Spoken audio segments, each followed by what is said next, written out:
எங்க அண்ணாதி என்னரெல்லாம் திரும்பும் அண்ணா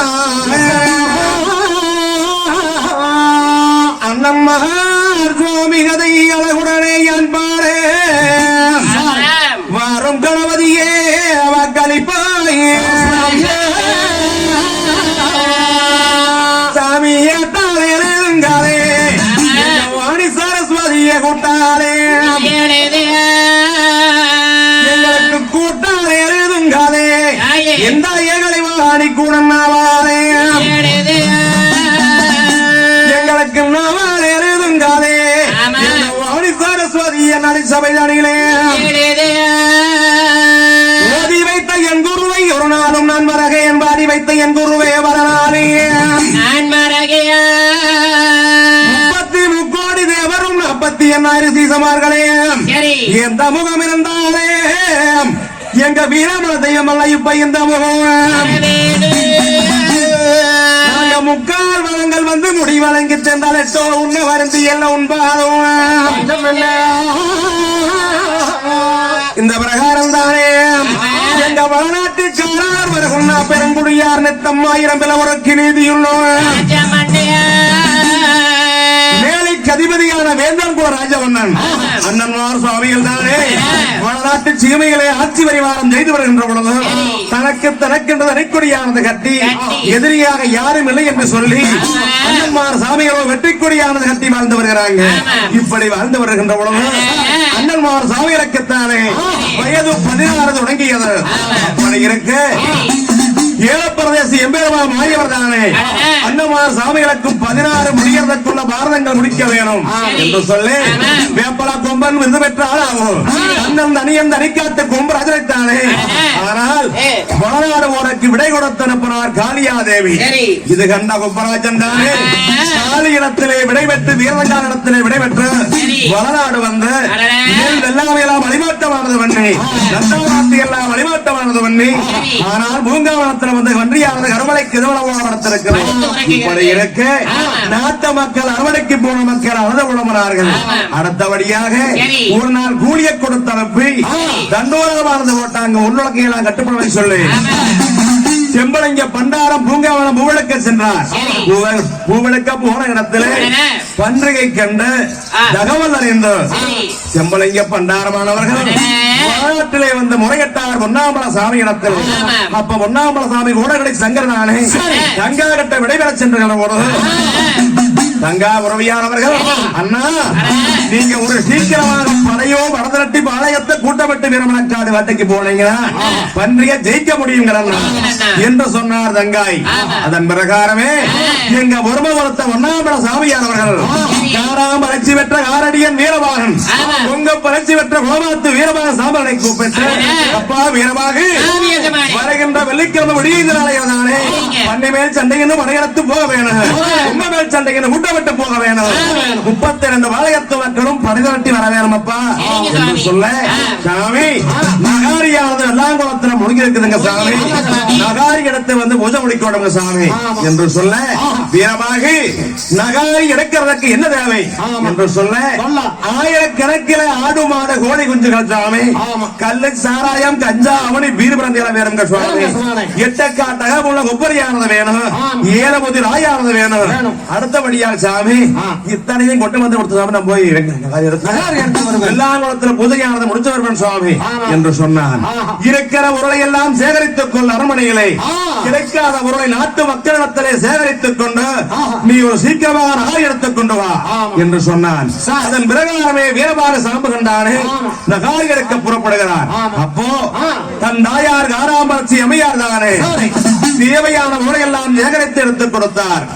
அப்ப எங்க வீரபாக சாம்பு கண்டானே வெள்ளங்கூழாங்க அடுகுது அடிச்சாமிய காரோதடி காரோதடி வேகமாக வராங்க சாமி வரகாரே அப்போதே சுவாமி காரோதடியம் காரோதடியம்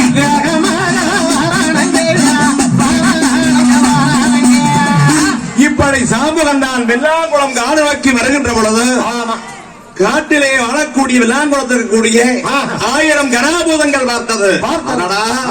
ஆயிரக்கணக்கில் ஆடு மாடு கோழி குஞ்சை எல்லாம் கொண்டு கட்டு வருகிறானே என்று சொல்லி ஓடி ஓடியாந்து எல்லாம் இறக்கி வைத்து அப்ப என்ன விவரம் என்று கேட்கின்ற பொழுது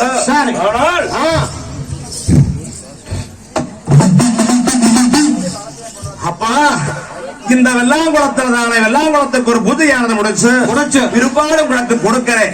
இதையெல்லாம் இறக்கி வைத்து இந்த ஆயிரக்கணக்கான ஆடு மாடு கோழி குஞ்சு அனைத்தையும் எடுத்து போட்டு ஒரே பொங்கலாக வை என்று சொன்னார். அப்ப இந்த கனாபூதங்களானது இந்த ஆயிரக்கணக்கான ஆடு மாடு கோழி குஞ்சு அனைத்தையும் வெட்டி பதப்படுத்தி ஒரே பொங்கலாக வைக்க வாய்க்கட்டுகளானது கட்டி ஒரே பொங்கலாக வைக்கிறது. அப்ப வீரபாக சாம்பகன் வெள்ளாங்குளத்தில் குளித்து விட்டு வருகிறான். அப்படி விழுத்து விட்டு வருகின்ற பொழுது இந்த கனாபூதங்களானது வெள்ளமாத்திர 3 உருண்டையானது முடிச்சு வச்சு ரெடியாக இருக்கிறது. அப்போ எங்க வீரபாக சாம்பகன் வந்து 1000 தேங்காய் உடைச்சு வச்சு 2000 பழத்தை எடுத்து வச்சு இந்த வெள்ளாங்குளத்தில்தானே ஒரு பூசை முடிச்சானே நேரம் பூஜையானது முடிச்சு கனாபூதங்களே நீங்க ஆயிரக்கணக்கில் இருக்கிறீங்க. யாருக்குன்னு கொடுக்கிறது நான் இடத்து உருண்டைய மேல உயரமாக பேசுறேன். நீங்க முடிச்சு சாப்பிட்டுக்கலாம் என்று சொல்ல ஆனா நாங்க உருண்டைய பங்கு சாப்பிடறோம் சொல்ல பங்கு சாப்பிட்டா பலன் இருக்காது. அதனால இந்த உருண்டையை எடுத்து மேல விசிறி விடுகிறேன் முடிச்சு சாப்பிடுங்க சொல்லி இவங்க வீரபாக சாம்பகம் தானே தன்னுடைய மனிதன் ஆலப்பழம் ஒன்றது எடுத்தானே ஒன்னருக்கு வெற்றி இன்னும் போட்டானே. உருண்டை 7 மணிக்கு மேல வருகின்ற பொழுது வீரபாக சாம்பகன் தன்னுடைய ஆன பிறனியும் ஒன்றதட்டு அந்த உருண்டையாவது பிடிச்சு முழுங்கின கனாபூதங்கள் தானே ஐயோ சாம்பக எதிராவது சொல்ல ஒரு காலம் என்ன சொல்ல கட்டக்கிழங்காத காரடியன் கோடகடி சங்கரக்கு வெட்டு சொல்லு 2வது உருண்டையை போட்டேன் அதையே முடிச்சு முடுக்கிறேன். 3வது உருண்டை எடுத்து வீசி எங்க அரைக்கானை தங்கத்துக்கு வெற்றியை போட்டு 3வது உருண்டையை பிடிச்சு முடுங்கினேன். இந்த கனாபூதங்கள்லாம் உருண்டை மேல போனது காரணம் சொல்ல கீழே எதிர்பார்த்துக்கிட்டு இருக்குது. இப்படி இருக்க எங்க வீரபாக சாம்பகன் தானே ஆனா உருண்டை போனா பரவாயில்ல ஒட்டி பூசை இருக்குது கஞ்சார ஒட்டியானது இருக்குது கள்ள சாராயம் இருக்குது இதையாவது கொடுங்க என்ன கேட்கும். எங்க வீரபாக சாம்பகன் 7 குடம் கள்ளு சாராயத்தை குடிச்ச 7 குடம் கள்ளு சாராயத்தை குடிச்சு விட்டு அப்ப இந்த கனாபூதங்களை முடக்க வேணும்னு சொல்லி ஒட்டி எடுத்து சாப்பிடுகிறேன். சாப்பிட்டு விட்டு இந்த கனாபூதங்க போறா உனக்கு சாவாய சாம்பகன் கொடுப்பானு சொல்லி இப்படி இருக்க எங்க வீரபாக சாம்பகன் தானே குடிச்ச போதைக்கு தன் சாமிய போதைக்கு கரப்பதானே மத்திலியோ சாமி மத்திலியோ என்று சொல்லி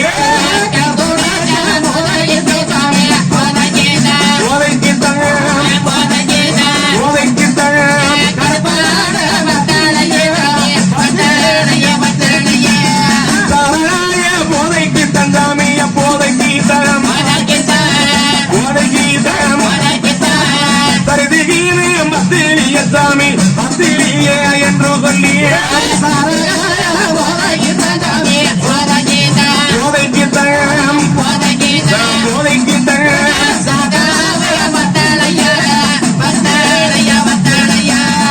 என்று வீரபாக சாம்பகன் தானே போட்டி தடியெடுத்து முடுக்கிறார். அப்ப இந்த கனாபூதங்கள்லாம் தப்பி போலைக்கோணும் தாய் வேறு சொல்லுவனே நம்ம ஓடி போலைக்கோனியே ஊர் போயே கனாபூதங்கள்லாம் அஞ்சு பயந்தோடியது. இப்படி ஓடுகின்ற பொழுது வீரபாக சாம்பகன் தானே மப்பள இடத காலம் வெட்டி எடுத்து விசிற நகாரி எடுத்து மேல போட்டு அப்ப புளியானதை போட்டு விலைக்கு எடுத்து இந்த ஆட்டுத்தோல் மாட்டுத்தோலை எல்லாம் பதப்படுத்தி அப்ப சாம்பகன் நகாரிக்கு தோல் மூட்டி வைக்கிறார். தோல் மூட்டி வச்சு வளர்ச்சி வெற்ற காரணி வீரபாக சாம்பகன் தானே கொஞ்ச நேரம் அப்பளம் வந்து தூங்கிட்டு இருக்கிறார். அப்படி தூங்கும் ஆனா ஈ வந்து மேல முட்டை விட்டது. நகாரி காஞ்சோன்னு அப்ப மானமே கவந்தாப்ப நகாரி அறையுது. ஈரமாக சாமுக நகாரி எடுத்துட்டு பார்த்தேன். வெள்ளாங்குளத்து ஏரி மேல கூந்தப்பன சோடி மனை 2 மனை இருக்குது. அவங்க மாறோட அது வேரோட உடங்கி நாவையும் வேறையும் கிள்ளி போட்டு எடுத்தா திரும்ப கோளாக ஒரு சீக்கிரம் கொண்டு வருகிறா வளநாடு. உண்ணாமலச அவகிட்ட வந்து சொல்லுகின்ற பொழுது அப்பா வீரமாக